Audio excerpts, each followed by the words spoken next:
For more news and trending updates, subscribe to Connect Gujarat, press the bell icon to never miss an exclusive from us. રાજદ્રોહ કેસમાં pass convener Alpesh કથિરિયાને આજરોજ સુરત કોર્ટમાં police જાપ્તા વચ્ચે હાજર કરવામાં આવ્યો હતો। રાજદ્રોહ કેસમાં મુદ્દત હોવાથી અલ્પેશને કોર્ટ સમક્ષ હાજર કર્યા બાદ ફરી લાજપોર જેલ ખાતે લઈ જવામાં આવ્યો હતો। દરમિયાન પાસ નેતા હાર્દિક પટેલના કોંગ્રેસમાં આગમનને લઈ અલ્પેશે નિવેદન આપ્યું હતું કે સમગ્ર પાટીદાર સમાજ હાર્દિક જોડે છે। ચૂંટણીમાં હાર્દિક પટેલ જીતશે તેવા સવાલ સામે અલ્પેશ દ્વારા જણાવવામાં આવ્યું કે તે તો જનતા નક્કી કરશે। સુરત રાજદ્રોહ કેસમાં ધરપકડ બાદ અલ્પેશ કથિરિયાનો ફરી જેલવાસ શરૂ થયો છે। રાજદ્રોહ કેસમાં ધરપકડ બાદ અલ્પેશ હાલ લાજપોર જેલમાં છે।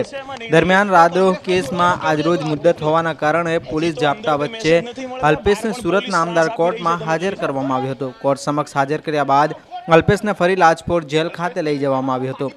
અમદાવાદ ખાતે યોજાયેલ કોંગ્રેસની જનસંકલ્પ સભા દરમિયાન હાર્દિક પટેલે કોંગ્રેસનો ખેસ ધારણ કરી આગામી લોકસભાની ચૂંટણી લડવાની તૈયારી દર્શાવી છે। ત્યારે આ મામલે અલ્પેશે નિવેદન આપ્યું હતું કે સમગ્ર પાટીદાર સમાજ હાર્દિક જોડે છે।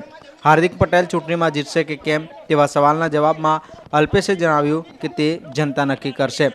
અત્રે ઉલ્લેખનીય છે કે હાર્દિકે કોંગ્રેસનો ખેસ ધારણ કરી લેતા વિરોધનો વંટોળ શરૂ થયો છે। જો કે વિરોધના વંટોળ વચ્ચે હાર્દિકને કોંગ્રેસનો ખેસ કેટલો ફળે છે તે આવનારો સમય જ બતાવશે।